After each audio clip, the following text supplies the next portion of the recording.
दोस्तों नमस्कार, आप सभी सदस्यों का स्वागत है बी ऑफिसर मेक ऑफिसर परिवार में। पीसीएस मेंस का जो जीएस पेपर 5 होता है उसकी 3 क्लासें हो चुकी हैं और आज क्लास नंबर 4 है और अपन 11 प्रश्न कर चुके हैं। 12वां प्रश्न अपन करेंगे आज साहब। उत्तर प्रदेश में जो मथुरा मूर्ति कला है उसके बारे में अगर कोई भी प्रश्न आता है कि इसकी विशेषताएं बताओ, इसका महत्व बताओ, इस पर संक्षिप्त टिप्पणी करो या कुछ भी आता है मथुरा मूर्ति कला से रिलेटेड, तो आप उसमें ये वाला आंसर घुसेड़ देना आराम से, मस्त एकदम। जैसे दिवाली मनती है ना, चाहे आप सीता गीता चलाओ चाहे ऊनी बम चलाओ, कुल मिला के मकसद यही होता है कि धूम धड़ाके के साथ पटाखे चलें।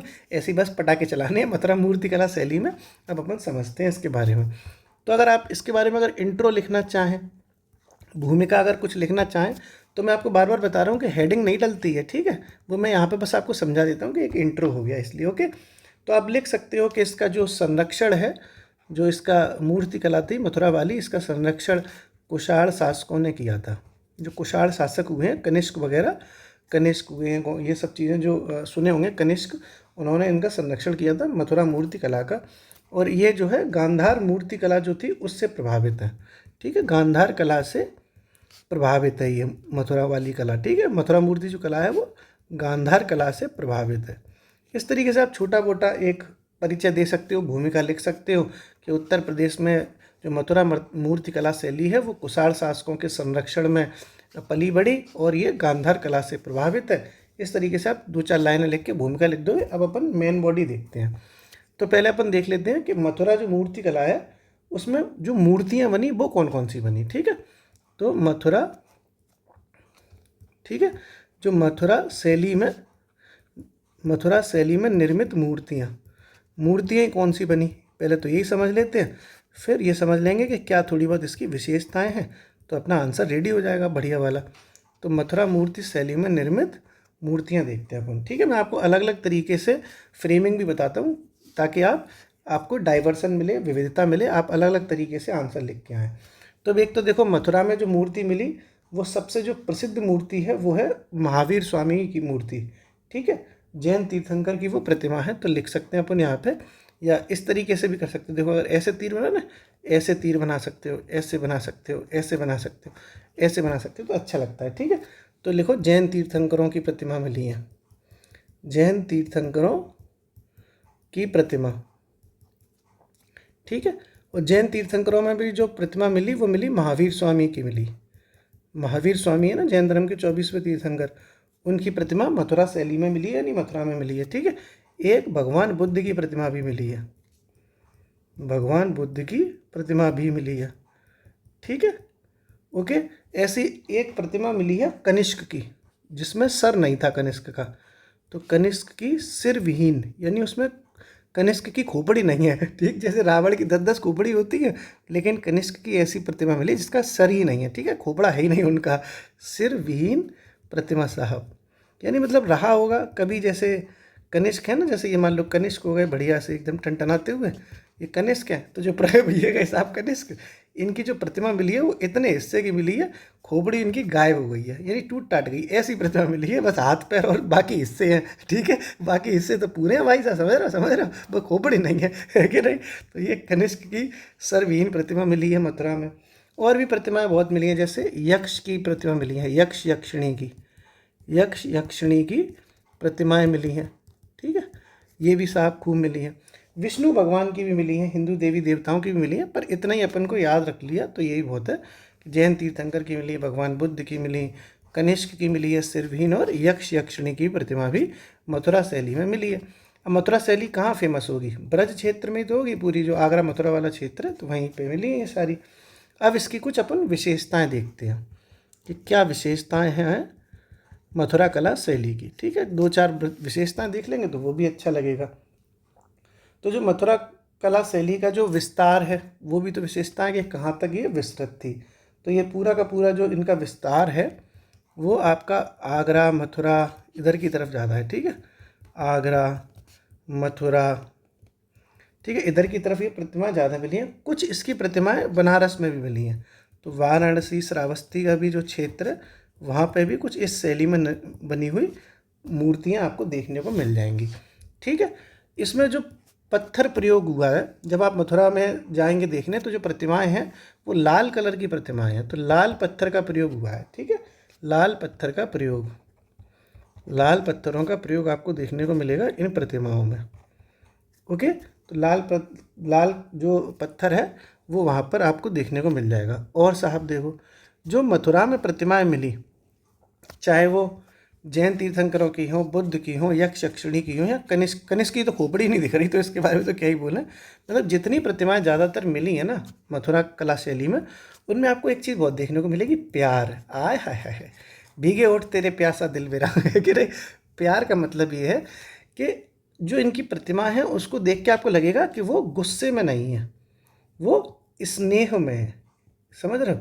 मतलब आपको प्रतिमा देख के ऐसा लगेगा जैसे ये कुछ प्यार वाली मुद्रा में, स्नेह वाली मुद्रा में, वो बहुत एटीट्यूड में नहीं है। सही है, तो इसका मतलब है इसमें श्रृंगार रस देखने को मिलता है। श्रृंगार रस, आए हाय हाय है, बहुत अच्छे अच्छे श्रृंगार रस सुन के ही बहुत एकदम शरीर में करंट तो नहीं बन जाता है। श्रृंगार रस तो फेवरेट होता है। ना कजरे की धार, ना मोतियों का हार, न तूने किया श्रृंगार फिर भी कितनी सुंदर हो है। ना कजरे की धार, ना मोतियों के हार है। फिर बड़ा अच्छा गाना है ना, तूने किया श्रृंगार फिर भी कितनी सुंदर हो है। तो वही सुंदर प्रतिमाएं हैं ये। मैं इतनी सुंदर हूँ, मैं क्या करूँ, मैं क्या करूँ। तो ये श्रृंगार रस वाली प्रतिमाएं खूब है साहब। ठीक है, श्रृंगार रस की प्रधानता अपने को इन प्रतिमाओं में देखने को मिलेगी। क्लियर, श्रृंगार रस की प्रधानता। और देखो साहब, और क्या क्या फेमस है इनकी प्रतिमाओं में। तो आप आभा मंडल समझते हो? आभा मंडल, ये शब्द सुना है आपने कभी? आभा मंडल, इसका मतलब ये होता है कि जैसे कोई भगवान जी की प्रतिमा है, ठीक है, ये भगवान जी हो गए हमारे, बढ़िया से, मतलब इस तरीके से कोई प्रतिमा बनी, तो पीछे आप देखते होगे कि जो बैकग्राउंड में ऐसे ऐसे ऐसे ऐसे कुछ बड़ा बढ़िया चक्र सा या रोशनी वाली चीज़ें निकाली जाती हैं। ऐसे आपने गौर किया हो ना, भगवान के सर के पीछे जो बना होता है बैकग्राउंड, उसको कहते हैं आभा मंडल। तो ये आभा मंडल इसमें आपको देखने को मिलेगा कि प्रतिमाओं के पीछे आभा मंडल का प्रयोग खूब हुआ है। ठीक है, तो आभा मंडल का चित्रण इस प्रतिमाओं में किया गया है। आभा मंडल का चित्रण भी किया गया है साहब। ठीक है, ओके। और देखते हैं क्या क्या कुछ विशेषताएं हैं। जैसे तो जो विशेषताएं हैं उन पर क्या ध्यान दिया गया है कि वो संस्कृति को दर्शा रही हैं। भाई भारत की संस्कृति तो दर्शाई जा रही है, भारत में कई सारे धर्म हैं उसको भी दर्शा रही हैं। बौद्ध धर्म को दर्शा दिया, हिंदू धर्म को, जैन धर्म को। ठीक है, और इनमें कला तो है ही, आर्ट तो है ही, तो संस्कृति, धर्म और कला का संगम आपको देखने को मिलेगा। ये वर्ड अच्छा लगता है ना, संस्कृति, कला, धर्म, धर्म और कला का त्रिवेणी संगम इन प्रतिमाओं में आपको देखने को मिलेगा। तो कुछ ये चीज़ें भी तो लिख सकते हो आप, और भी चीज़ें लिख सकते हो आप। जैसे जो प्रतिमाएं बनी हैं उनमें मौलिकता बहुत है। ऐसे वर्ड आपको कीवर्ड बनाने पड़ेंगे। ठीक है, प्रतिमाओं में मौलिकता, मौलिकता का मतलब है ओरिजिनलिटी, इंग्लिश में कहते हैं इसको ओरिजिनलिटी। ओके, मौलिकता वर्ड हिंदी का हो गया। मौलिकता का मतलब है बिल्कुल हूबहू, जैसी, मतलब डिट्टो, जैसे भगवान रियल में कल्पना कर सकते हो कि भगवान ऐसे रहे होंगे, वैसी ही बना दी गई हैं। मौलिकता का मतलब होता है ओरिजिनल, ओरिजिनलिटी। ठीक है, मौलिकता, भाव भंगिमा, ये कीवर्ड आप याद कर लो। आप कोई प्रश्न आए आर्ट एंड कल्चर का, चाहे ससुर कोई प्रश्न आए, आप मौलिकता, भाव भंगिमा, अब संस्कृति, धर्म, कला का त्रिवेणी संगम तो हर कुछ हो सकता है, कहीं पर भी घुसेड़ दो ये वाली लाइन, अच्छा लगता है। तो प्रतिमाओं में मौलिकता मिलेगी, भाव भंगिमाओं का सुंदर चित्रण, ऐसे लिख लो ना, भाव भंगिमा का सुंदर चित्रण। ये सारी चीज़ें जब आप लिख दोगे तो थोड़ा अच्छा लगेगा। इस तरीके से आप ये कई सारी विशेषताएं आपने लिख ली, लास्ट में आप कंक्लूजन लिख सकते हो कि इस प्रकार जो है उत्तर प्रदेश में मथुरा मूर्ति कला शैली ने न केवल राष्ट्रीय अपितु अंतर्राष्ट्रीय, ऐसे लिख सकते हैं, न केवल राष्ट्रीय अपितु अंतर्राष्ट्रीय स्तर पर विकास के उच्च मानक प्रदर्शित किए, या कुछ भी ऐसा लिख दो आपको अच्छा लगे। जब धीरे धीरे आप लिखना सीख जाएंगे तो आप कंक्लूजन भी अच्छा लिख देंगे।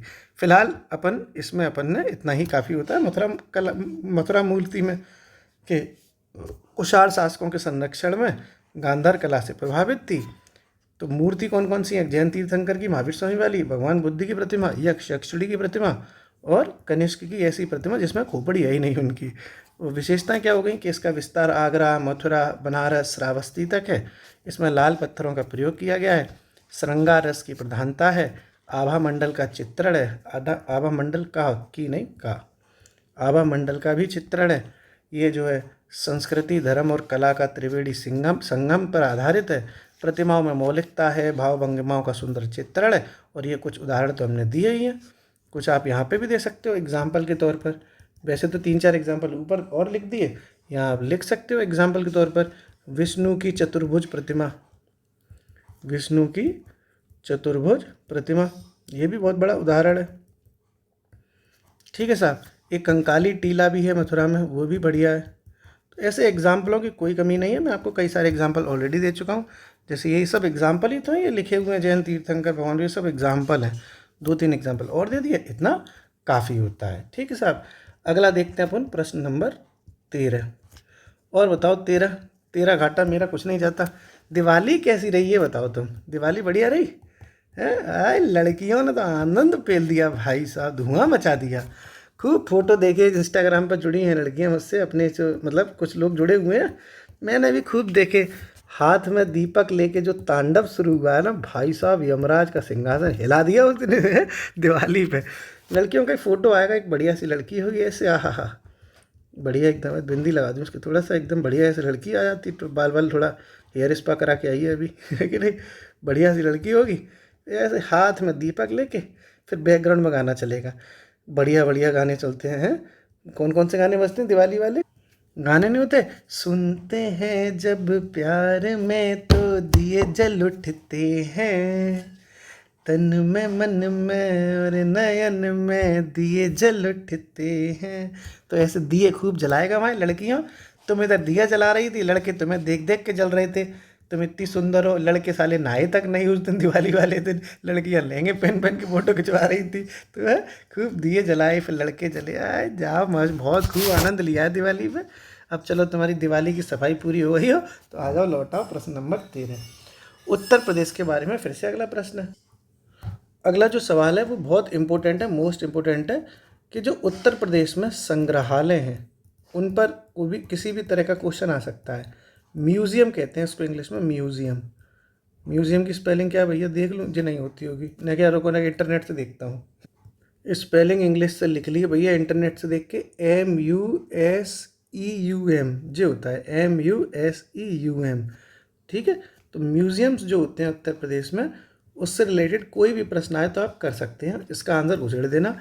कि ऐसे भी आ सकता है कि उत्तर प्रदेश में स्थित प्रमुख संग्रहालयों का वर्णन कीजिए, उत्तर प्रदेश के संग्रहालयों का महत्व बताइए क्या है, इस पर संक्षिप्त टिप्पणी लिखिए, इसके बारे में चर्चा कीजिए। कोई भी क्वेश्चन आए आप घुसेड़ देना यही वाला आंसर। ठीक है। तो इंट्रो क्या लिखोगे साहब? मान लो ये हेडिंग नहीं डालनी होती, मैं बार बार बता रहा हूँ कि इसमें हेडिंग नहीं डालनी होती है, बस मैं आपको ये बता देता हूँ कि इंट्रो क्या है। तो म्यूज़ियम माने संग्रहालय। क्या होता है भैया संग्रहालय? तो आप देखते होगे, जाते भी होगे खूब घूमने, एक मतलब एक स्थान होता है एक तरीके का, जहाँ पर इम्पोर्टेंट चीज़ें रखी जाती हैं, चाहे वो हिस्टोरिकल वैल्यू की हों, चाहे ज्योग्राफिकल वैल्यू की हों, या साइंटिफिक चीज़ें हों, ऐसी चीज़ें रखी जाती कि नहीं रखी जाती, या आर्ट एंड कल्चर से रिलेटेड चीज़ें जुड़ी हुई हों।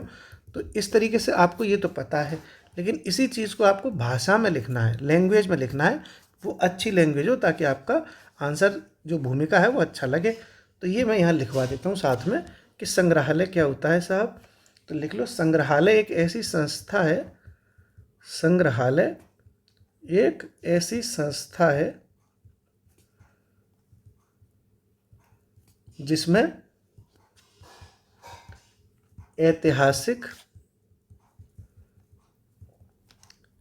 ऐतिहासिक सांस्कृतिक या वैज्ञानिक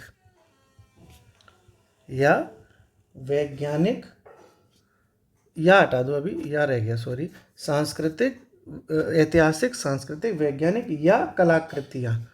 ठीक है। या कलाकृतिक, ठीक है। आर्ट एंड कल्चर भी तो जुड़ेगा इसमें। तो या कलाकृतिक वस्तुओं का संग्रह किया जाता है। ये लैंग्वेज आपकी अच्छी लग रही है, सही लग रही है। ठीक है। संग्रहालय क्या है? संग्रहालय एक ऐसी संस्था है जिसमें ऐतिहासिक, सांस्कृतिक, वैज्ञानिक या कलाकृतिक वस्तुओं का संग्रह किया जाता है।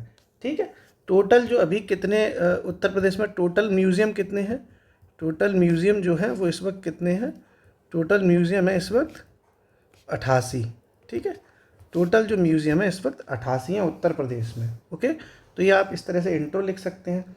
अब अपन क्या करेंगे कि अब अपन म्यूज़ियम्स के बारे में बता देंगे कि प्रमुख संग्रहालय कौन कौन से हैं उत्तर प्रदेश में, प्रमुख संग्रहालय, और उनका थोड़ा थोड़ा महत्व तो बता सकते हो हल्का हल्का। इस तरीके से भी कर सकते हो कि एक तरफ सारे संग्रहालय लिख दो, एक तरफ सारे महत्व लिख दो, या साथ में लिखते चले जाओ कि जैसे जैसे मान लो एक संग्रहालय लिखा, उसका नाम और उसकी वैल्यू क्या है या वो क्यों इम्पोर्टेंट है, ऐसे भी लिख सकते हो। तो वो ज़्यादा अच्छा लगेगा कि एक संग्रहालय लिख लो, उसके बारे में थोड़ा सा बता दो। तो सबसे पहले अपन इलाहाबाद संग्रहालय के बारे में लिखेंगे, वो सबसे प्राचीन में है इलाहाबाद संग्रहालय। ये बहुत इम्पोर्टेंट है। आप अगर इलाहाबाद गए होंगे, देखा होगा आपने, तो कंपनी गार्डन जो है वहाँ पर है ऐसा। ठीक है, तो ये इलाहाबाद संग्रहालय के बारे में देख लो। तो अब जब इसमें नाम ही इलाहाबाद आ गया तो ये है तो इलाहाबाद में ही तो ये है ना साहब। तो वर्तमान प्रयागराज में है, तो भैया वर्तमान प्रयागराज में तो है ये। थोड़ा सा बता सकते हो उसके बारे में कि ये क्यों इम्पोर्टेंट है, क्या रखा गया है इसमें। तो देखो सब में वही चीज़ रखी गई है, ये बढ़िया है कि पुरातात्विक सामग्री रखी हुई है साहब। ये सब चीज़ तो रखा जाता है, और क्या हमारे हमारे घर का सामान थोड़ी रखा जाएगा। पुरातात्विक सामग्री रखी गई है, पेंटिंग रखी गई है, सजावटी वस्त्र रखे गए हैं, ये सारी चीज़ें वही तो हैं, है कि नहीं, बताओ। सब कुछ वही है भाई। जैसे आप जानते होगे इसको ना, वो भी कहते हैं, मान लो इलाहाबाद संग्रहालय आनंद भवन के नाम से जाना जाता है ये। वैसे अगर आप लोग जानते होंगे इसके बारे में, आनंद भवन कहते हैं इसको। इसमें गांधी जी के और ये जवाहरलाल नेहरू का वो था आवास।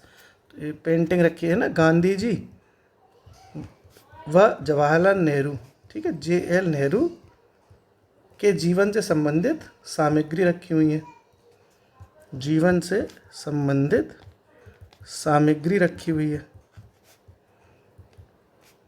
ये सारी चीज़ें देखो, हर एक कहीं का भी म्यूज़ियम हो यही सब कुछ रखा जाता है। चाहे पेंटिंग रखी जाती है, कपड़े रखे जाते हैं, आर्कियोलॉजिकल जो पुरानी चीज़ें हैं, सामग्री है वो रखी जाती है, सब कुछ वही, हर एक में वही घुसेड़ना है।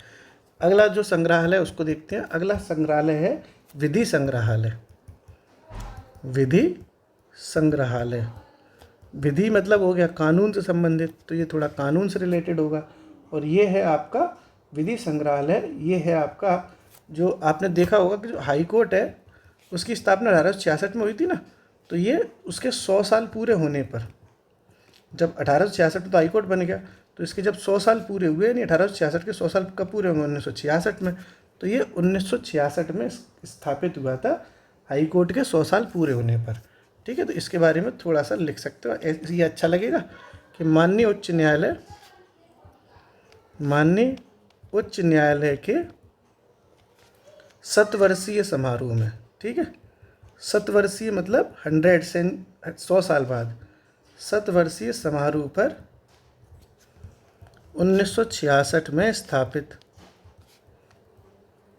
1966 में स्थापित हुआ। अब आपके खोपड़ी में ये तो नहीं आ रहा कि ये है कहाँ पे, तो हाई कोर्ट कहाँ है, हमारे घर में थोड़े नहीं है हाई कोर्ट है भाई साहब इलाहाबाद में, तो ये भी इलाहाबाद में ही होगा, है कि नहीं। तो ये तो कॉमन सेंस वाली बात है कि जब माननीय उच्च न्यायालय की स्थापना पे के 100 वर्ष पूरे होने पर ये बन रहा है, तो ये इलाहाबाद में ही होगा। अब ये इलाहाबाद में हो गया। अब थोड़ा सा ये देख लो कि यहाँ क्या क्या रखा गया है। तो इलाहाबाद से हाई कोर्ट इलाहाबाद से रिलेटेड अगर ये कोई म्यूज़ियम है, तो यहाँ पर कोई वस्त्र थोड़े रखे जाएंगे, है कि नहीं। यहाँ पर कानून से संबंधित चीज़ें रखी जाएंगी। और कानून से संबंधित चीज़ें क्या होती हैं, जो पुराने आदेश हैं, जो हाई कोर्ट ने जो पुराने ऑर्डर्स दिए हैं इम्पोर्टेंट केसेस में, उनकी कॉपीज़ रखी गई हैं, या ब्रिटिश काल में जो बहुत इंपॉर्टेंट चीज़ें थी वो रखी गई हैं, या मुग़ल काल में बहुत इंपॉर्टेंट चीज़ें थी वो रखी गई हैं। तो आप थोड़ी बहुत छोटी छोटी चीज़ें लिखोगे, नहीं तो आप पेपर पूरा नहीं कर पाओगे, थोड़ा थोड़ा कंटेंट ही लिखना है, ठीक है। तो यहाँ पर हम लिख सकते हैं जैसे एग्जाम्पल के तौर पर कि इंदिरा गांधी, ठीक है, इंदिरा गांधी का जो आपको पता है, इंदिरा गांधी का जो इलेक्शन केस था उसके जो वो आए थे, आदेश आया था उसकी कॉपीज़ वगैरह रखी हुई हैं, वो सब चीज़ें रखी। तो इंदिरा गांधी के चुनावी मामलों से संबंधित, इंदिरा गांधी के चुनावी मामलों से संबंधित आदेशों की प्रति, आदेशों की प्रति यहाँ पर रखी हुई है। ओके, ये आपने विधि संग्रहालय देख लिया। हाई कोर्ट के 100 साल पूरे होने पर 1966 में इलाहाबाद में बना था। इंदिरा गांधी के चुनावी मामलों के आदेशों की प्रति हो गई है। ठीक है, आगे देखते हैं साहब अगला देखते हैं। जो अगला क्या है, तो अगला है थारू संग्रहालय। क्या है? थारू संग्रहालय। ये भी तो म्यूजियम है ना, थारू संग्रहालय। तो आपने देखा पढ़ा सुना होगा कि थारू एक जनजाति है उत्तर प्रदेश में, है कि नहीं, जो दिवाली को शोक का त्यौहार भी मनाती है। पेपर में ये प्रश्न कई बार आया भी है कि कौन सी जनजाति दीपावली को शोक का त्यौहार मनाती है, तो वो थारू जनजाति है। तो मतलब ये जनजातियों से रिलेटेड है। ठीक है, तो ये बलरामपुर में पड़ता है। कहाँ पड़ता है? बलरामपुर में। थारू संग्रहालय कहाँ है? बलरामपुर में है। और ये जनजातियों के विकास से संबंधित है। जब जनजाति का मामला है पूरा, तो जनजातियों के विकास से संबंधित हो गया। ठीक है, पूरा जो विकास से संबंधित। ठीक है, ओके, जनजातियों के विकास से पूरा संबंधित है। इसी में जो जनजातियां होती हैं उनके जो परंपरा थी पुरानी, वो पेड़ की छाल वगैरह ओढ़ के रहते थे, या उनकी जो लाइफ स्टाइल थी उससे जुड़ी हुई चीज़ें इस वाले म्यूज़ियम में रखी गई हैं थारू संग्रहालय में। ठीक है, आगे देखते हैं, 2-3 और संग्रहालय देखते हैं। अब देखो साहब, एक संग्रहालय है, उसको कहते हैं राष्ट्रीय दलित संग्रहालय। राष्ट्रीय दलित संग्रहालय। दलित संग्रहालय। अब आप ये समझ भी रहे होंगे कि दलित जब वर्ड आ गया तो इसका मतलब है ये शेड्यूल कास्ट, यानी कि जो अनुसूचित जाति है उससे रिलेटेड चीज़ें होंगी। जो एससीज में जितने भी महान पुरुष हुए जो दलित थे, उनसे जुड़ी हुई चीज़ें इसमें रखी गई होंगी। तो ये नोएडा में है। कहाँ पर है ये? नोएडा में। कहाँ पर? ये नोएडा में। ओके, ठीक साहब। अब इसमें जो एससीज लोग थे, जो दलित समुदाय से जुड़े हुए बढ़िया लोग थे, जो प्रमुख लोग हैं, उनसे जुड़ी हुई चीज़ें हैं। तो सबसे बड़ा नाम इसमें कौन है? डॉक्टर भीमराव अम्बेडकर साहब का है। ठीक है, तो डॉक्टर BR अम्बेडकर हो गए। और भी देखो बड़े बड़े नाम हैं, जैसे कबीर दास हैं, वो भी एससीज में ही थे, दलित परिवार से थे। ठीक है साहब, तो कबीर दास हो गए। और क्या क्या आपके दिमाग में आ रहा है? तो ज्योतिबा फुले आपके दिमाग में आएंगे, ये भी दलित समुदाय से थे। ठीक है, तो ये इनसे जुड़ी हुई जो जितनी आप देखोगे मूर्तियाँ देख सकते हो तो वहाँ पर मिल जाएंगी। तो आदि की प्रतिमाएँ। ठीक है, आदि की मूर्तियाँ या प्रतिमाएँ एक ही बात है, यहाँ आपको मिलेंगी। कहाँ पर? नोएडा में जो राष्ट्रीय दलित संग्रहालय है वहाँ पर भी मिल जाएंगी। ठीक है, आगे देख लेते हैं साहब अगला। एक और देख लो कोई सा, इतना ही काफ़ी होता है। आप देख सकते हो जैसे 1857 स्मारक संग्रहालय के नाम से है, 1857 स्मारक संग्रहालय, ये भी है बहुत अच्छा। 1857 स्मारक संग्रहालय। और ये कहाँ होगा? लखनऊ में होगा, राजधानी में होगा, क्योंकि ये 1857 के स्वतंत्रता संग्राम से जुड़ा हुआ है। तो ये 1857 की याद में है साहब। 1857 से जुड़े हुए जितने भी संबंधित जो पुरानी पेंटिंग्स है, दस्तावेज हैं, बंदूकें हैं, वो यहाँ पे मिल जाएंगी। तो ये लखनऊ में है। और यहाँ पे लिख सकते हो कि 1857 के विद्रोह। ठीक है, 1857 जो विद्रोह हुआ था, विद्रोह में प्रयुक्त बंदूकों, ठीक है, और किसका? तलवारों, ठीक है, और ऐसी जैसे तोपों आदि का संग्रह इसमें आपको देखने को मिल जाएगा। किसमें देखने को मिलेगा? ये 1857 के स्मारक संग्रहालय जो लखनऊ में बना है उसमें देखने को मिल जाएगा। तो कितने संग्रहालय हो गए? 5 हो गए। 1, 2, 3, 4 और 5। देखो कोई भी जब आप क्वेश्चन पेपर लिख रहे होगे ना, तो इतना बहुत होता है, इससे ज़्यादा आप कर भी नहीं पाओगे क्योंकि पेपर छूट जाएगा। तो उतना ही मटेरियल करो जितना कर पाओ। लिखने को मैं 25 संग्रहालय लिखा दूँ, ना आप याद कर पाओगे और ना इतनी ज़रूरत है। तो इस तरीके से आपने ये उत्तर प्रदेश में संग्रहालय से रिलेटेड क्वेश्चन आएगा तो आप लिख दोगे कि संग्रहालय एक ऐसी संस्था है जिसमें ऐतिहासिक, सांस्कृतिक, वैज्ञानिक या कलाकृतिक वस्तुओं का संग्रह किया जाता है साहब। उत्तर प्रदेश में वर्तमान में कुल 88 संग्रहालय हैं। अब 88 हैं, किन किन को नाम लिखोगे? इंपॉर्टेंट 4-5 लिख दिए। जैसे इलाहाबाद संग्रहालय है, जिसको आनंद भवन भी कहते हैं, इलाहाबाद में है। गांधी जी, नेहरू जी, इन सब से जुड़ी हुई चीज़ें हैं। फिर ये विधि संग्रहालय जो हाईकोर्ट के 100 साल पूरे हुए थे, इसलिए 1966 में ये इलाहाबाद में बन गया। इंदिरा गांधी से जुड़े हुए चुनावी जो मामले हैं उनके आदेशों की प्रति यहाँ रखी हुई है, एक एक एग्जाम्पल दे दिया। फिर थारू संग्रहालय ये बलरामपुर में है, जनजातियों के विकास से संबंधित है, इसका भी आप एग्जाम्पल दे सकते हो, हर चीज़ का आप एग्जाम्पल दे सकते हो। यहाँ जैसे बिरसा मुंडा से जुड़ी हुई चीज़ें रखी हुई हैं, ठीक है, बिरसा मुंडा के भाले रखे हुए हैं यहाँ पे, ठीक है, भाले थे ना, भाले, उनका संरक्षण यहाँ किया गया है। आप अगर एग्जाम्पल दे दोगे तो और अच्छा लगेगा। जैसे मेरे को याद आ गया तो मैंने आपको मैंने मतलब यहाँ एग्जाम्पल छूट गया था तो मैंने अब बता दिया आपको। राष्ट्रीय दलित संग्रहालय ये नोएडा में है, ये अम्बेडकर साहब, कबीर दास, ज्योतिबा फुले, इन सब की मूर्तियाँ वगैरह लगी हुई हैं, ये सब दलित समुदाय से थे। 1857 स्मारक संग्रहालय ये लखनऊ में है, और जो रिवॉल्ट हुआ था उसमें जो बंदूक हैं, तलवार हैं, तोप हैं, ये सब चीज़ें इस्तेमाल हुई थी, उनका संग्रह किया गया है यहाँ पर। इस तरीके से आपने ये संग्रहालय वाला भी देखो प्रश्न कर लोगे आप आराम से। लास्ट में एक कंक्लूजन लिख दी ना, कहते हैं उत्तर प्रदेश में जो संग्रहालय है उनकी संख्या बहुत है, भारत सरकार और उत्तर प्रदेश सरकार मिलके इसमें ध्यान दे रही है। ऐसे 2-4 बातें लिखो, काम खत्म, ठीक है। और भी चीज़ें आप लिख सकते हो, जैसे मान लो जहाँ म्यूज़ियम है, अगर म्यूज़ियम कोई बन रहा है तो टूरिस्ट भी तो आएंगे कि नहीं आएंगे, टूरिस्ट आएंगे तो फिर इकोनॉमिक चीज़ें बढ़ेंगी, आर्थिक क्रियाएं होंगी। तो ये भी लिख सकते हो कि संग्रहालय से हमें पर्यटन को बढ़ावा मिलता है, पर्यटन से स्थानीय दुकानदारों में वृद्धि होती है, स्थानीय दुकानदारों से फिर आर्थिक क्रियाएं संपन्न होती हैं, जो उत्तर प्रदेश की अर्थव्यवस्था को 2027 तक 1 ट्रिलियन बनाने के लिए आगे काम आएंगी। तो ऐसे एक दूसरे से चीज़ें लिंक भी करना ज़रूरी है, ठीक है। सिर्फ आपने म्यूज़ियम लिख दिया इस पर, लेकिन कॉन्क्लूज़न लिखते वक्त आप ये बता दो कि म्यूज़ियम से वो ट्रांसपोर्टेशन बढ़ता है, टूरिज्म बढ़ता है, इकोनॉमिक चीज़ें होती हैं, उत्तर प्रदेश की अर्थव्यवस्था मजबूत होती है। ऐसे आप कई सारे पॉइंट्स लिख सकते हो। ये बहुत आसान चीज़ें होती हैं, बस सोचने और समझने की बात है। मेंस कोई रटा नहीं जाता। कई लोग तो मेंस का क्वेश्चन आंसर रटते हैं कि इसका ही रट लो। भाई आपको अपना दिमाग जो है वो 360 डिग्री में चलाना पड़ेगा, एकदम खोपड़ी ऐसी तेज चले आपकी अल्बर्ट आइंस्टीन की तरह, तब आपका मेंस का अच्छा उत्तर तैयार होगा, ठीक है। आगे बढ़ते हैं अपन लोग अगले सवाल में। कई लोग तो इसमें बेचारे परेशान हो जाते होंगे, भाई साहब हम नहीं कर पाएंगे, सोच रहे होंगे ना हमसे नहीं हो पाएगा।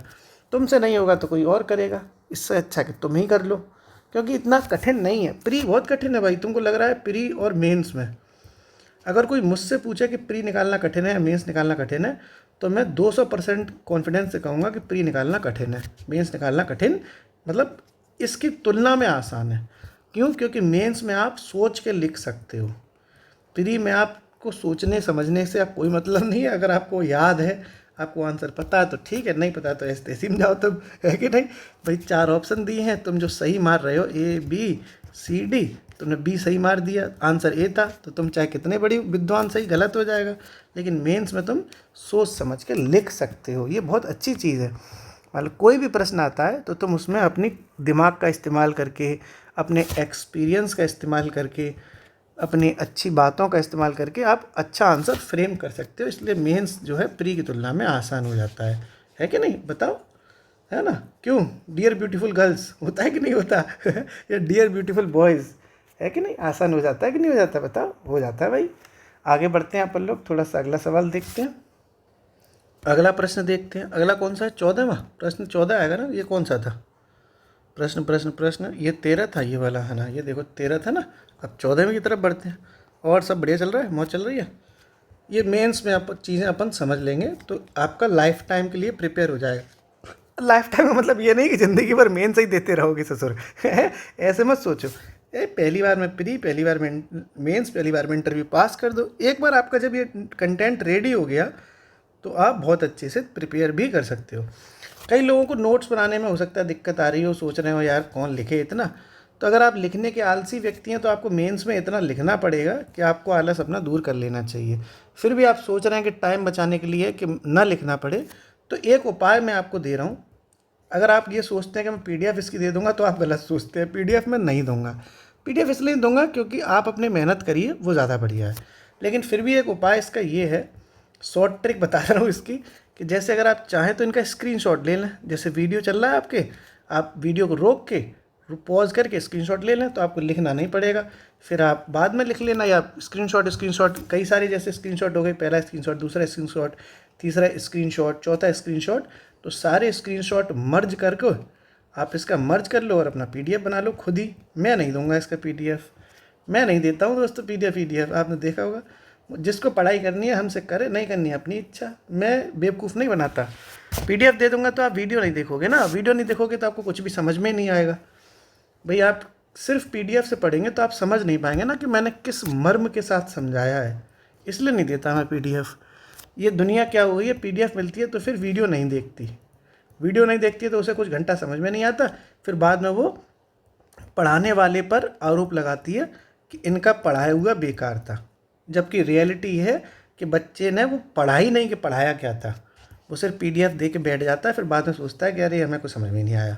इसलिए नहीं देता हूँ मैं PDF। आपकी इच्छा है पढ़िए, नहीं इच्छा आपकी इच्छा है ना। मैं उसमें कोई ज़बरदस्ती नहीं कर रहा। आगे देखते हैं अगला सवाल साहब, ठीक है। जो अगला सवाल है वो है उत्तर प्रदेश में, यूपी में एक संघर्ष हुआ था बहुत खतरनाक, उसको कहते हैं त्रिपक्षीय संघर्ष। त्रिपक्षीय संघर्ष ये बहुत बड़ा प्रमुख विषय है प्राचीन भारत के इतिहास का, एंशियंट हिस्ट्री का, मिडाइवल हिस्ट्री का है। आपने हो सकता है हिस्ट्री में पढ़ा भी हो। मिडाइवल हिस्ट्री में ये हुआ था, लेकिन ये मामला उत्तर प्रदेश का है, इसलिए उत्तर प्रदेश की पेपर 5 में ये सिलेबस में लिखा हुआ है। तो त्रिपक्षीय संघर्ष के क्या कारण थे, क्या इसके प्रभाव हुए, क्या परिणाम निकले, वो अपन इसमें समझेंगे, ठीक है। तो पहले तो यही समझ लें कि त्रिपक्षीय संघर्ष था क्या, ठीक साहब। तो देखो मैं आपको समझाता हूँ।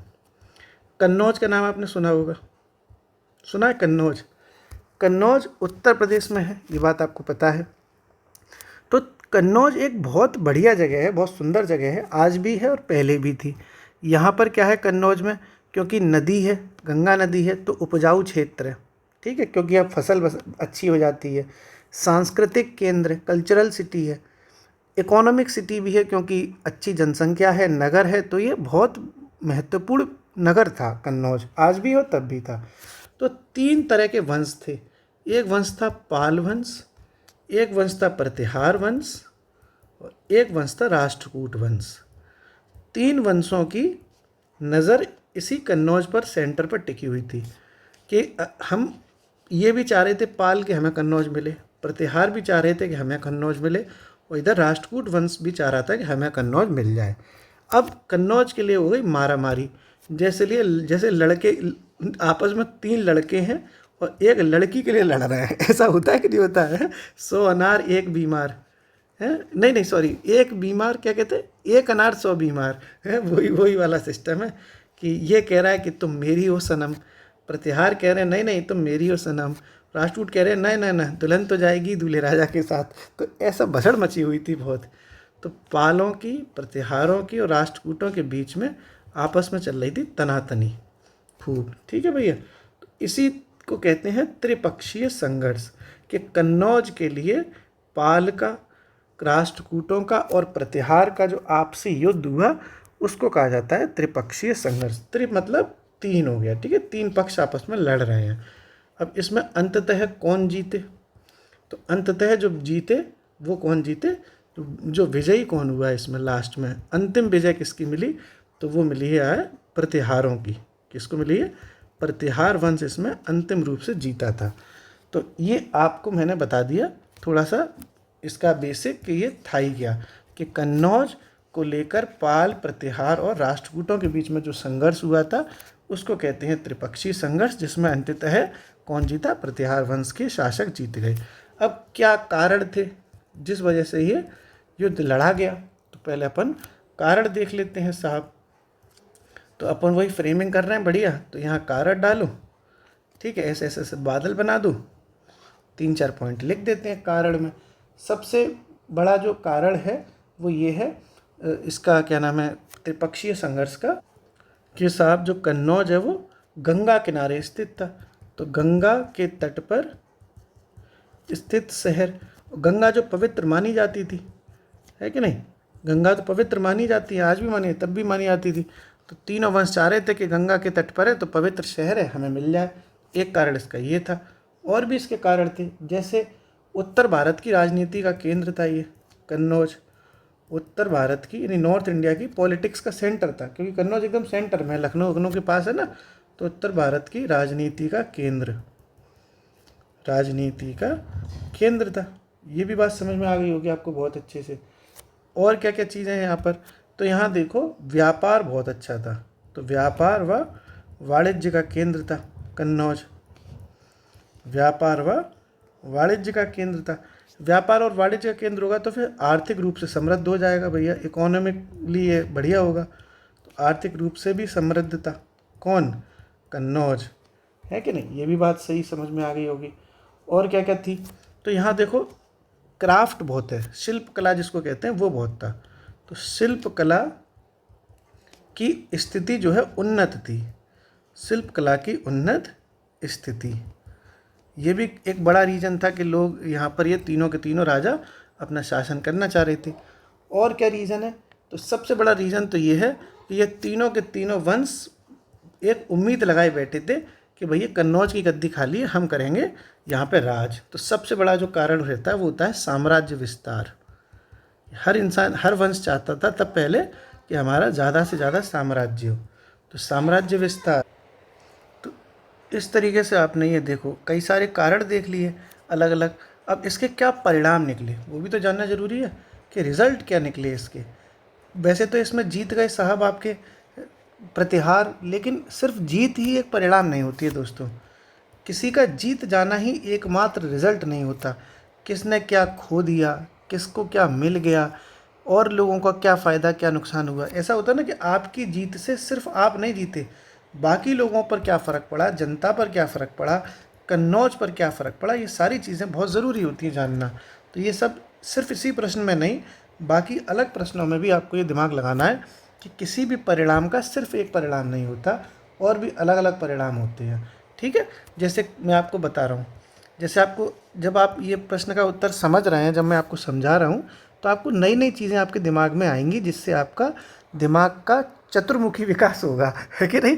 चारों तरफ से आपका दिमाग खुला होगा, वाह कि यार ये भी चीज़ें हो सकती हैं ना। तो देखो साहब, जैसे कुल मिलाकर आपने ये तो देखा कि अंतिम रूप से जो जीता वो कौन जीता, अंतिम विजय किसको मिल गई, अंतिम विजय तो मिल गई प्रतिहार को। प्रतिहार इसमें जीत गए, ये बात तो सच है। लेकिन क्या प्रतिहार अगर इस युद्ध में लड़ते रहे होंगे, इस त्रिपक्षीय संघर्ष में जब ये तीनों लड़ते रहे होंगे, तो भले ही प्रतिहार जीत गए हों, तो क्या इनकी सेना का कोई नुकसान नहीं हुआ होगा। क्या इनकी जो सेना के साथ साथ जो इनका धन था वो भी तो खर्च हुआ कि नहीं हुआ, इनका भी हुआ, इनका भी हुआ। ये तो ससुर हार गए तो इनकी तो और कलेश मच गई, ये तो जीतते हुए भी इन्होंने बहुत कुछ खो दिया होगा, ठीक है ना। बिल्कुल सही बात है कि नहीं। तो कहीं ना कहीं तीनों साम्राज्य कमज़ोर हुए, है कि ना। बताओ सही बात है कि नहीं है भाई। अगर भले ही युद्ध में कोई भी जीते, लेकिन जीतने वाला भी तो अपना बहुत कुछ खो देता है कि नहीं खो देता। तो तीनों साम्राज्यों का तीनों साम्राज्य कमज़ोर हुए इसमें, ये बात बिल्कुल सत्य है। आप कोई भी युद्ध लड़ेंगे तो थोड़ी सी आपको, आप भी कुछ ना कुछ आपको खोना पड़ जाएगा, आप भी बहुत कुछ परेशान होंगे, ये भी आपने समझ लिया। और देख लो इससे क्या हुआ, इससे देखो आपने एक तो दो परिणाम देख लिए, और परिणाम देखते हैं अपन यहाँ पर। ठीक है, इस तरीके से भी फ्रेमिंग कर सकते हो आप, ये फ्रेमिंग का एक अच्छा तरीका है। परिणाम डालें तो इससे पेज भी जल्दी जल्दी भरता है। आपको ऐसी फ्रेमिंग ज़्यादा करनी है दोस्तों कि पेज जल्दी भरे, क्योंकि अंतिम उद्देश्य ये है कि ससुर सारे मतलब 20 प्रश्न आते हैं तो 20 के 20 लिख जाए और पेज भरा भरा लगे है कि नहीं। तो वो चीज़ें भी ध्यान में रखनी है। और देखो क्या क्या हुआ, जब ये पता चल गया कि साहब आपस में हिंदुस्तान के 3 राजा लड़ रहे हैं, तो जो विदेशी लोग थे वहाँ तक सूचना पहुँच गई।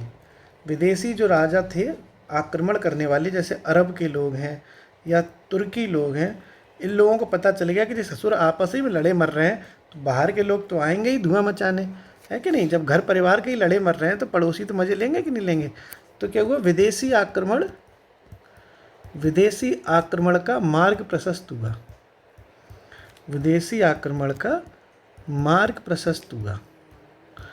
और विदेशी आक्रमण मतलब अरब का आक्रमण हुआ, ठीक है, अरब आक्रमण हो गया जैसे, ठीक है। उदाहरण दे सकते हो आप, तुर्की का आक्रमण हुआ, तुर्की आक्रमण या टर्की, मतलब ये जो लोग आए थे तुर्क फुर्क से लड़ाने, तो तुर्क आक्रमण का मार्ग प्रशस्त हो गया। ये भी देखो आपको एक नया पॉइंट मिला। और देखो क्या क्या चीज़ें मिली पॉइंट में, तो आपको मिलेगा कि जब आपस में ये कन्नौज है, ये जो कन्नौज है वो कहाँ पर है, उत्तरी भारत में है, नॉर्थ इंडिया में पड़ता है कन्नौज। तो जो नॉर्थ इंडिया है, उत्तरी भारत है, उसमें अस्थिरता आ गई, एक अनसर्टेनिटी आ गई, एक अनस्टेबिलिटी आ गई कि साहब कोई भी आके लड़ सकता है, कोई भी आके जीत सकता है। ठीक है, तो उत्तरी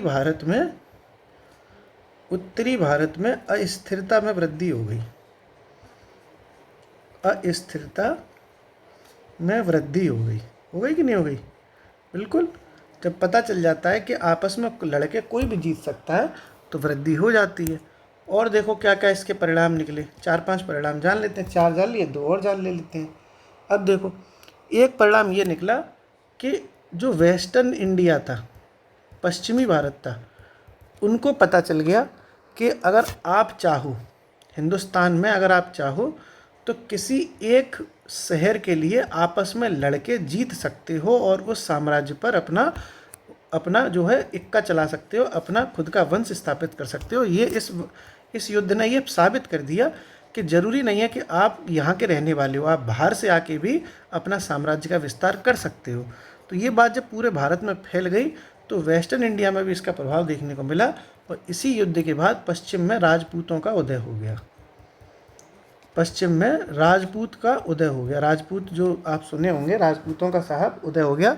और पूर्व में इसमें ईस्ट इंडिया में क्या फ़र्क पड़ा इस चीज़ से? पूर्व में सेन वंश का उदय हो गया, सेन वंश का, जो लक्ष्मण सेन और ये सब आपने राजा सुने होंगे, लक्ष्मण सेन वगैरह, तो सेन वंश से रिलेटेड है।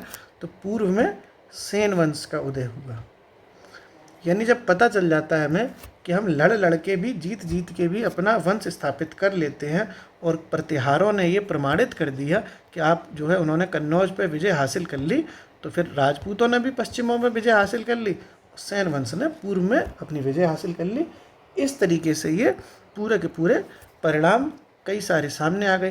अब आप इसके कॉन्क्लूज़न में लिख सकते हो कोई अच्छी बात कि अतः साहब इस त्रिपक्षीय संघर्ष ने राजनीतिक शून्यता यानी पॉलिटिकल न्यूट्रलिटी, क्या कहते हैं उसको, पॉलिटिकल साइलेंस एक तरह से उत्पन्न कर दी। ठीक है, ये सारी चीज़ आप लिख सकते हो। राजनीतिक शून्यता वर्ड बहुत अच्छा ही वर्ड है, कीवर्ड है ये, राजनीतिक शून्यता। हिंदी मीडियम में ये कीवर्ड बहुत चलता है। इंग्लिश में कहते हैं इसको पॉलिटिकल साइलेंस, यानी एकदम से माहौल शांत हो गया। बिल्कुल शांत होने का मतलब है कि कुछ समझ ही में नहीं आ रहा, अब क्या करें। तो दिमाग होता है ना, दिमाग शून्य हो जाता है, दिमाग एकदम जीरो हो गया कि हम समझ ही नहीं पा रहे कि अब क्या करना चाहिए। तो क्या हुआ, आप लिख सकते हो कि इस कन्नौज के त्रिपक्षीय संघर्ष ने पूरे उत्तर भारत में राजनीतिक शून्यता की स्थिति पैदा कर दी। इस तरीके से आप कंक्लूजन लिख के आंसर लगा सकते हो। बहुत अच्छी तरीके से मैंने आपको ये त्रिपक्षीय संघर्ष समझाने की कोशिश करी, आराम से आपने देख लिया, पूरी कहानी मैंने समझाई बहुत अच्छे से। अब अपन अगला प्रश्न देखते हैं साहब। जो अगला प्रश्न है वो कौन सा हो जाएगा? प्रश्न नंबर 15 होना चाहिए ना, ये कौन सा था, भूल जाते हैं सब कौन सा था, ये 14 था। ठीक है, तो ये प्रश्न 14 आपने समझ लिया। अब अपन प्रश्न 15 देख लेते हैं। बहुत बढ़िया, और बताओ। अच्छा, ऐसे जो प्रश्न आप करते चले जा रहे हैं ना, इसमें मैंने आपको बताया है बार बार कि इन्हें आप मैप पर ज़रूर बनाया करिए। जैसे उत्तर प्रदेश का मैप बनाना सीख लो आप। मैप बना नहीं पाता, मैंने आपको कई बार बताया है।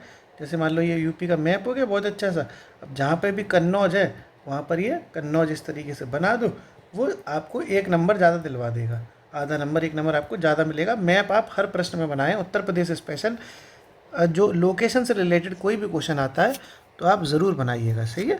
और साहब बढ़िया चल रहा है, मौज। मालूम है यार, अपन लोग जिस उम्र में है ना, जैसे आप लोग घर पे जाते हैं, जैसे मैं भी घर जाता हूँ, आप लोग भी घर पे जाते होंगे, कई लोग तो घर पे रहते ही होंगे, तो हम लोग इस उम्र में आ चुके हैं कि इतने भाई साहब आदी हो गए हैं कि अगर घर वाले ना बेइज्जती करें अपनी, तो ससुर हमें बेइज्जती फील नहीं हो रही है कि नहीं? घर वाले बोल रहे हैं, मैं अपने घर पे जाता हूँ तो मम्मी बोलती है कुत्ता मर जा साले हरामजादे। मेरी मम्मी मुझसे बोल देती है कुत्ते मर गए साले, तुम नहीं मरे अभी तक। तो वो मम्मी इतना उल्टे से बोलती है, लेकिन हमें फील ही नहीं हो रहा कि भाई बेइज्जती हो रही है। हम हंसते रहते बैठे बैठे आराम से। कहते हैं ना कि मतलब इस तरीके से इतने बेशरम बन गए हैं कि बेइज्जती तक फील होना बंद हो गई है। तो ये तुम्हारे साथ भी होता होगा, घर वाले उल्टे सीधे बोल देते हैं, हम लोग समझते ही नहीं, हंसते रहते हैं।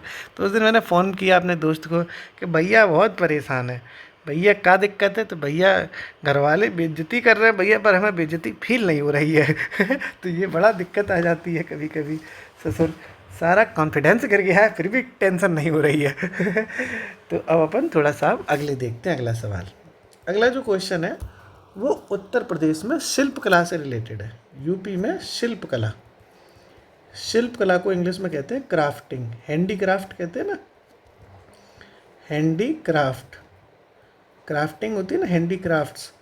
तो उत्तर प्रदेश में शिल्प कला के से रिलेटेड कोई भी प्रश्न आए, जैसे यूपी में उत्तर प्रदेश में शिल्प कला के विकास पर चर्चा कीजिए, उत्तर प्रदेश में शिल्प कला पर संक्षिप्त टिप्पणी कीजिए, उत्तर प्रदेश में शिल्प कला पर एक संक्षिप्त निबंध लिखिए, उत्तर प्रदेश में शिल्प कला पर एक विवरण दीजिए, आप यही वाला आंसर घुसेड़ देना, कोई दिक्कत नहीं है साहब। बहुत अच्छे अच्छे पॉइंट मैं दे रहा हूँ आपको। जो लोगों को नहीं समझ में आ रहा है तो मैं उनसे माफ़ी चाहता हूँ, लेकिन सच बात यह है कि मैं धीरे धीरे आपको समझा रहा हूँ। कोशिश मैं पूरी करता हूँ कि आपको एक अच्छी फ्रेमिंग दूँ, इतनी अच्छी फ्रेमिंग देने की कोशिश करता हूँ कि आप बढ़िया नंबर से मेंस में पास हों। और फिर भी अगर आप इसको ठीक से नहीं देख रहे, समझ रहे, तो वो आपकी खुद की नैतिक जिम्मेदारी है। मैंने तो सब चीज़ें बताने की कोशिश करी हैं और मैं आगे भी यही कोशिश करूँगा।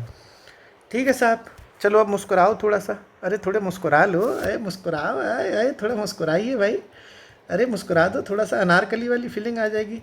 उठो अनारकली, मुस्कुराओ। तुम मुस्कुरा नहीं रही हो अनारकली, सलीम साहब कह रहे हैं कि मुस्कुराइए, फिर भी तुम नहीं मुस्कुरा रही हो, हैं? कौन सा गम छुपा रही हो, थोड़ा सा मुस्कुराओ।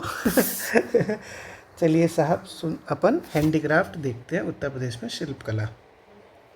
तो देखो, इसमें जैसे इंट्रो में आप अच्छा डेटा लिख सकते हो, डेटा बहुत ज़रूरी है। बजट में ये डेटा पेश किया गया है, तो उस बजट में बताया गया कि इस साल 2024-25 जो 25-26 का बजट पेश हुआ था, उसमें बताया गया था कि जो क्राफ्टिंग है उत्तर प्रदेश में, वो टोटल जो निर्यात करता है, जो निर्यात होता है यूपी का, वो टोटल देश का, यानी कुल देश के निर्यात का 60% है। बहुत बड़ी बात है ये। तो जो निर्यात की अगर बात की जाए तो यूपी में देश के कुल निर्यात का, देश के कुल निर्यात का 60% निर्यात होता है सिर्फ और सिर्फ हैंडीक्राफ्ट के मामले में। मतलब अगर सिर्फ इस प्रोडक्ट की बात की जाए तो पूरे भारत के 60% की जिम्मेदारी अकेले उत्तर प्रदेश उठा लेता है। ये बहुत अच्छी चीज़ है। ठीक है साहब, इस तरीके से आप ये इसका इंट्रो लिख सकते हो। ये बजट 2025-26 जो घोषित हुआ था उसमें ये बात बताई गई थी। अब देखते हैं हैंडीक्राफ्ट से जुड़ी हुई चीज़ें क्या क्या हैं, वो सब समझते हैं अपन। तो देखो, समझो साहब, ओके। अब आपने वही कि अलग फिर से फ्रेमिंग करनी है। तो देखो, फ्रेमिंग कई तरीके से करते हैं। एक फ्रेमिंग हम आपको बता ही चुके, एक फ्रेमिंग ऐसे भी होती है, इस तरीके से। ठीक है, ऐसे ऐसे ऐसे करके फ्रेमिंग करते चले जाते हैं लोग। यहाँ बीच में आप डाल दो यूपी में शिल्प कला या शिल्प कला के उत्पाद, ऐसे कुछ हेडिंग्स डाल दो, फिर ये बीच में ऐसे ऐसे ऐसे ऐसे फ्रेमिंग करते चले जाओगे। एक अच्छी फ्रेमिंग मानी जाती है। मतलब थोड़ा डाइवर्सिटी दिखे आंसर में, सेम एक ही तरह के उत्तर ना दिखें, अलग अलग तरह के उत्तर दिखें। उससे जो कॉपी चेक करने वाला एग्जामिनर है वो ज़्यादा प्रभावित होता है, वो ज़्यादा नंबर देता है। तो हम इस वाली फ्रेमिंग से इस वाले आंसर को सॉल्व करेंगे। तो सबसे पहले अपन क्या देखेंगे, चिकनकारी। आपने खूब सुना होगा ये वर्ड चिकनकारी, सुना है कि नहीं सुना? तो चिकनकारी आपने खूब वर्ड सुना होगा। चिकनकारी जो है वो कपड़ों पर की जाती है। ठीक है, कपड़ों पर की जाती है ये, और ये लखनऊ की चिकनकारी बहुत फेमस है। बस आपको कीवर्ड लिखने हैं ओनली। चिकनकारी कपड़ों पर की जाती है, लखनऊ इसका एक बहुत बड़ा एग्जाम्पल है। ओके, ये भी आपने समझ लिया। और देखो देखो चिकन और क्या क्या चीज़ें होती हैं। तो आपने कढ़ाई सुनी होगी, कढ़ाई शिल्प। जो कढ़ाई का मतलब वो ऐसे नहीं भगोना और कढ़ाई, वो वाली चीज़ कढ़ाई नहीं। कढ़ाई होती है ना साड़ियों पर जो कढ़ाई की जा रही है, कपड़ों पर जो कढ़ाई की जा रही है, वो सब चीज़ें होती हैं। तो कढ़ाई शिल्प का मतलब होता है, ये तो कपड़ों पर हो रही है, ये भी कढ़ाई शिल्प भी कपड़ों पर ही होती है। पर इसमें स्पेशलिटी ये है कि ये सोने चांदी के धागों से की जाती है। ठीक है, सोने चांदी के धागों का प्रयोग, के धागों का प्रयोग। अब आप सोचोगे कि सोने का काम कपड़े पर होगा क्या? सोने चांदी का मतलब है, सोना होता है गोल्डन, चांदी होती है वाइट। तो गोल्डन और वाइट कलर का मिक्सअप करके, मैशअप करके एक धागा बनाया जाता है। उस धागे का प्रयोग किया जाता है कपड़ों पर, उसको कहते हैं कढ़ाई शिल्प। और ये इसका जो एग्जाम्पल है बहुत बड़ा, वो है बनारसी साड़ियाँ। जो बनारसी साड़ियाँ होती हैं उस पर आपको ये कढ़ाई शिल्प बहुत मिलेगी। इसको जरी कहते हैं, जरी, जरी का काम हुआ है। आप अगर लड़की होगी तो आप जानते भी होंगे कि साहब साड़ी पे जरी का काम है, या सूट पहना है लड़कियों ने उस पर जरी का काम है, तो इसको जरी भी कहा जाता है। ठीक है, तो कढ़ाई शिल्प है, उस पर सोने चांदी के धागों का यूज़ करेंगे। एग्जाम्पल है इसका बहुत बड़ा बनारसी साड़ियाँ। जैसे इसका एग्जाम्पल बहुत बड़ा लखनऊ हो जाएगा। एग्जाम्पल ज़रूर लिखना है आपको ये, ठीक है। ये एग्जाम्पल था, ये एक उदाहरण है, ठीक है। आप एग्जाम्पल लिख लिख के ही अपना आंसर जस्टिफाई करेंगे। तो कपड़ों पर की जाती है चिकनकारी। अब थोड़ा और आगे बढ़ते हैं, और क्या क्या हमारे यहाँ हैंडीक्राफ्ट है, यानी और क्या क्या हमारे यहाँ पे शिल्प कला है। तो देखो, एक आपने सुना होगा कारपेट्स, कारपेट, इसको हिंदी में कहते हैं कालीन। कालीन भैया वाले कालीन भैया नहीं, कालीन बहुत फेमस है उत्तर प्रदेश की। और सबसे ज़्यादा जो उत्तर प्रदेश में कालीन प्रसिद्ध है वो है भदोही की, ठीक है। तो कालीन क्या होती हैं, ये तो आप लिख सकते हो यहाँ पर, कालीन के साहब ये ज़मीन पर बिछाई जाती है एक तरीके से, है ना। वही जानते हो ना कालीन क्या होता है। तो इसका बहुत बड़ा एग्जाम्पल क्या है, भदोही, है कि नहीं। तो ये आप लिख सकते हो भदोही। और पूरे भारत का 90% कालीन सिर्फ और सिर्फ भदोही में बन जाता है।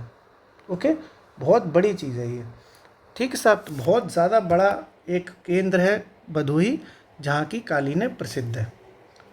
ऐसे ही देखो, जो कढ़ाई शिल्प, ये आप भदोही की मतलब ये जो क्या कहते हैं वो शिल्प कला, जो क्राफ्टिंग है, उसमें एक क्राफ्टिंग होती है वॉल हैंगिंग की।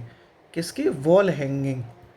वॉल हैंगिंग, वॉल हैंगिंग का मतलब समझे आप देखते हो कि दीवारों पर जो चीज़ें टांगी जाती हैं सजाने के लिए, मतलब पेंटिंग, ऐसे पेंटिंग टाइप की हो सकती है, या कुछ ऐसे, मतलब सीनरी कहते हैं इसको, सीनरी। सुना आपने ये वर्ड सीनरी, उसको कहा जाता है वॉल हैंगिंग। वॉल माने होता है दीवार, वॉल माने होता है हिंदी में दीवार। तो ये वॉल हैंगिंग के लिए जो एग्जाम्पल है वो सबसे बड़ा है उत्तर प्रदेश में गाजीपुर। गाजीपुर की जो वॉल हैंगिंग पेंटिंग्स हैं वो पूरे भारत में, पूरे उत्तर प्रदेश में प्रसिद्ध है, ठीक है। तो ये अपन ने 4 समझ ली, 2-4 और समझ लेते हैं, इतना ही काफ़ी होता है। तो ये और देख लेते हैं अपन इम्पोर्टेंट। जैसे आपने टेराकोटा सुना होगा, टेराकोटा, टेराकोटा आपने खूब वर्ड सुना होगा ये। तो टेराकोटा कहाँ का प्रसिद्ध है साहब, और किस में इस्तेमाल होता है टेराकोटा। तो टेराकोटा जो इस्तेमाल होता है वो या तो खिलौनों में इस्तेमाल होता है, या फिर धार्मिक जो मूर्तियाँ बनती हैं उसमें, ठीक है। धार्मिक मूर्तियों में इस्तेमाल होता है, धार्मिक मूर्तियों में प्रयोग। टेराकोटा का आपको एग्जाम्पल सबसे बड़ा जो देखने को मिलेगा वो मिलेगा आपको गोरखपुर। गोरखपुर से बढ़िया कोई भी एग्जाम्पल हो ही नहीं सकता टेराकोटा का, ठीक है। तो टेराकोटा कहाँ का फेमस है, गोरखपुर का फेमस है। ये कहाँ यूज़ होता है, खिलौने बनाने में या फिर मूर्तियाँ बनाने में टेराकोटा का प्रयोग किया जाता है। ये भी आपने समझ लिया। और देखो साहब, और क्या क्या चीज़ें फेमस हो सकती हैं। तो देखो ऐसे ही एक कांच का काम, जो कांच का जो चूड़ियाँ उड़ियाँ बनती हैं वो भी तो एक हैंडीक्राफ्ट है ना उत्तर प्रदेश में। तो कांच का काम सबसे अच्छा कहाँ होता है, कांच के लिए अगर देखा जाए तो कांच के लिए आप क्या क्या बना सकते हो। तो देखो, आप कांच में बना सकते हो चूड़ियाँ बहुत अच्छी अच्छी, ठीक साहब। और क्या क्या बना सकते हो आप, तो आपने देखा होगा जो छतों पर झूमर लटके होते हैं, बहुत बढ़िया बढ़िया झूमर, वो भी तो कांच के बनते हैं। तो ये भी तो एक हैंडीक्राफ्ट है जिससे सजावट हो रही है। और इसका सबसे बड़ा एग्जाम्पल है मेरा खुद का ज़िला जहाँ मैं रहता हूँ। मेरे मम्मी पापा रहते हैं फिरोजाबाद, ठीक है। मेरे मम्मी पापा ज़िला फिरोजाबाद में रहते हैं। तो ये फिरोजाबाद इसका सबसे बड़ा एग्जाम्पल है जहाँ पर कांच का काम होता है। इस तरीके से देखो दोस्तों, 6 आपको मैंने बता दिए। बताने के लिए मैं आपको 25 बता दूंगा, लेकिन कोई मतलब नहीं। अगर आप ये 6 लिख दिए आपने, तो पेज भी आपका बराबर लग रहा है, और बेसिकली आपने पॉइंट्स भी लिख दिए। इतना ही काफ़ी होता है। लिखने को तो तुम अभी 12 और लिखाओ ऐसे बना बना के, पेज थोड़े, कंटेंट थोड़े कम पड़ेगा, लेकिन इतना पर्याप्त है। हिंदी मीडियम का स्टूडेंट ये बात समझता नहीं है। हिंदी मीडियम वाले जो हमारे छात्र हैं, भाई बहन दोस्त यार, उन्हें लगता है कि भर भर के दे दो, लेकिन फिर वो पूरा कर नहीं पाएंगे, क्योंकि 20 सवाल ही करने होते हैं, 20 सवाल करने होते हैं। टाइम मिलता है सिर्फ 3 घंटे का। तो ये इसीलिए मैं आपको उतना ही कंटेंट दे रहा हूँ जिससे पढ़ के आप एग्ज़ाम में पास हो जाओ। मैं आपको प्रोफेसर नहीं बना रहा, विद्वान थोड़ी बना रहा हूँ, आपको सिर्फ ऑफिसर बनाना है, और ऑफिसर लिमिटेड कंटेंट के साथ ही आप बनेंगे। तो ये आपने यूपी में शिल्पकला समझ ली। पूरे के पूरे निर्यात में उत्तर प्रदेश का 60% हिस्सा है। सबसे फेमस है चिकनकारी, जो कपड़ों पर की जाती है लखनऊ में। और लखनऊ का आलमबाग बाज़ार, ये और अच्छा लिख दो आप, लखनऊ का आलमबाग बाज़ार है वो इसके लिए पूरा फेमस है, लखनऊ का आलमबाग बाज़ार। फिर यह कढ़ाई शिल्प है, इसको जरी भी कहते हैं, साथ में ब्रैकेट में लिख सकते हो आप जरी, ठीक है। तो जरी मतलब वही सोने चांदी के धागों का काम होता है उस पर, जैसे कि बनारसी साड़ियाँ। फिर ये कालीन से संबंधित आप देखते होंगे, कालीन कहाँ बिछाई जाती है, ज़मीन पर बिछाई जाती है। भदोही इसका बहुत बड़ा एग्जाम्पल है। वॉल हैंगिंग मतलब दीवारों पर सजाने के लिए है, वो गाजीपुर की फेमस है। टेराकोटा खिलौनों और धार्मिक मूर्तियों को बनाने में इस्तेमाल किया जाता है, ये गोरखपुर का फेमस है। ऐसे ही कांच का काम, चूड़ियाँ बना सकती हैं, झूमर बन सकते हैं, ये पूरा घर एकदम सजा सजा लगे, और ये सबसे बड़ा इसका एग्जाम्पल है फिरोजाबाद। अब आप इसके कंक्लूज़न में बहुत अच्छी चीज़ लिख सकते हो दोस्तों, और वो मैं आपको ज़रूर बताऊंगा। आप कंक्लूज़न लिखते वक्त लिखो एक जिला एक उत्पाद के बारे में, वन डिस्ट्रिक्ट वन प्रोडक्ट। इस स्कीम का नाम आप ज़रूर लिखना, क्योंकि ये जो स्कीम है वो इन पूरे हैंडीक्राफ्ट्स को बढ़ावा दे रही है। कि आप लिख सकते हो, अतः 2018 में ये घोषित हुई थी ना, ODOP जो है 2018 में घोषित हुई थी, तो लिख सकते हो कि 2018 में घोषित एक जिला एक उत्पाद योजना ने उत्तर प्रदेश के हस्तशिल्प के जो हस्तशिल्प के व्यापार को, इसकी उन्नति को आर्थिक रूप से तो समृद्ध किया ही है, बल्कि इसकी प्राचीनता और इसकी सांस्कृतिक महत्व को भी समृद्ध किया है। इस तरीके से के साथ आप एक अच्छा आंसर लिख सकते हो। ये किसका हो जाएगा आपका आंसर? ये हो जाएगा हैंडीक्राफ्ट्स का। ये क्या हो गया? प्रश्न नंबर 15 हो गया अपना। ठीक है, ओके साहब, तो इतना ही काफ़ी है। आज लगभग आपने 4 प्रश्न कर भी लिए। बहुत अच्छा कंटेंट आपका तैयार भी हो रहा होगा। मैं आपसे बस यही कहूँगा कि आप मैप ज़रूर बनाना, हर प्रश्न में मैप बनाते जाएंगे, आपको अच्छे मार्क्स मिलेंगे। आप बिल्कुल चिंता मत करिए, आपके काफ़ी अच्छे मार्क्स आएंगे। आप इन वीडियोस के माध्यम से आपके नोट्स बन रहे हैं, आप इन्हें रिवीजन ज़रूर करना है। ठीक है, रिवीजन करोगे, आंसर राइटिंग करोगे तो सब कुछ अच्छा होगा। इस वीडियो में इतना ही। हंसते रहिए, पढ़ते रहिए, मुस्कुराते रहिए। शुक्रिया।